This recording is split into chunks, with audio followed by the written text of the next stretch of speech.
Hold up. Didn't stick my key in yet. Oh.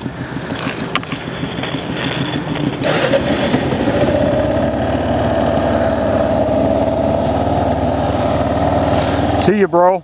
Later. Have a good trip.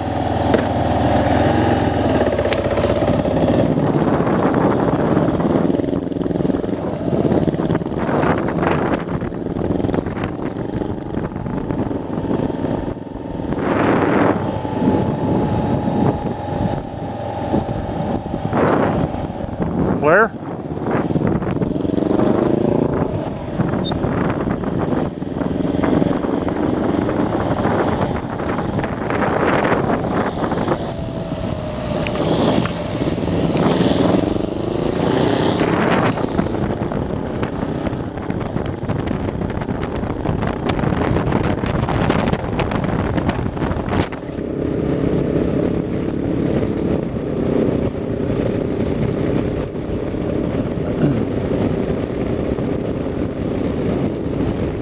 Alright, my clutch cable's about shot.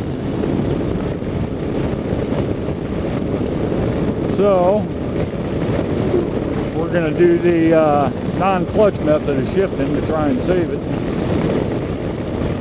Got a clutch cable on order. It'll be here tomorrow because, of course, nobody stocks it.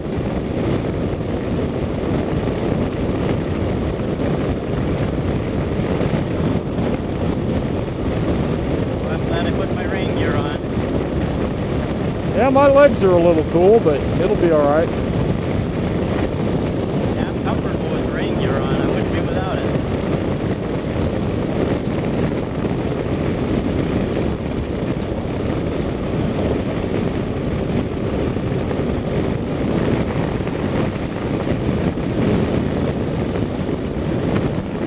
Shit. Yeah, it's the one guy that had me leaving the hospital.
Okay guys, got to show you something here.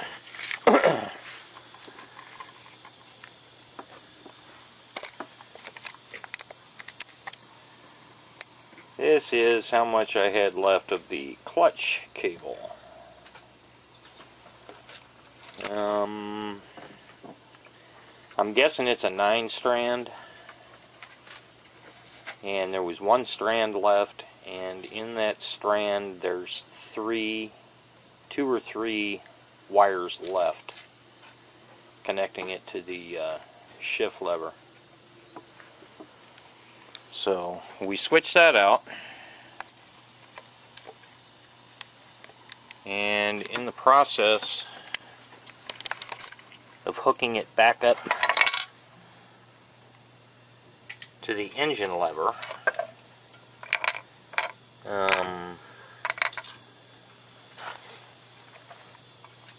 this is mostly for you KLR guys, and RWRC can give me shit.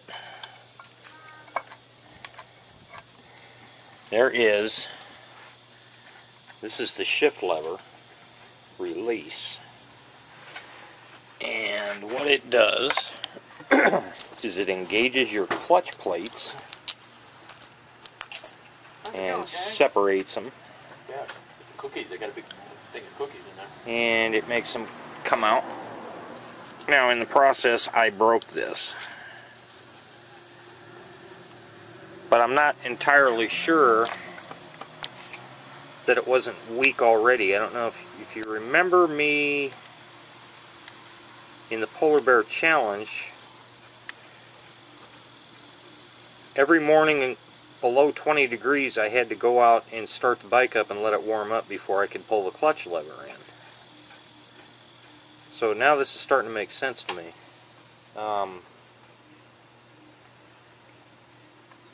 I think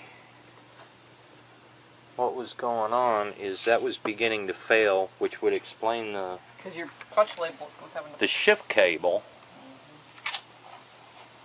fraying like that, because I've never had to replace a shift cable before. Clutch cable. But yeah, this reaches around and grabs it and pulls that lever out. So I got one coming in, but to take your housing off, it's 15 bolts, and they have to be, they're different lengths, so when you take them out you want to take a box, punch holes in them. And I started with number 1 right here, and I went around 15. Then the next thing you have to do is your water pump has to come off.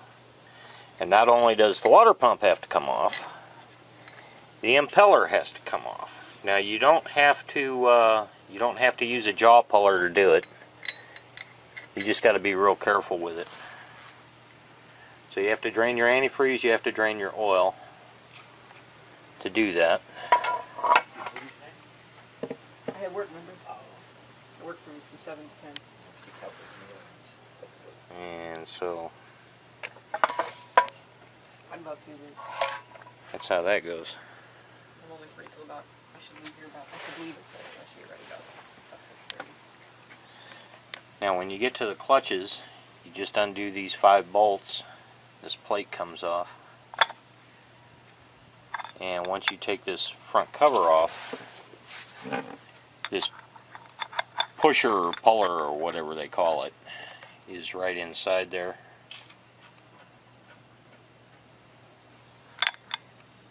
It's behind the bearing though, so you have to take this cover off to get to this.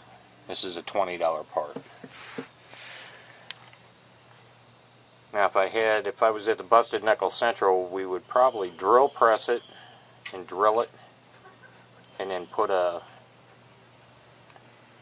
grade 8 bolt in it, tap it, put a grade 8 bolt in it, and use that. But I don't have the facilities here.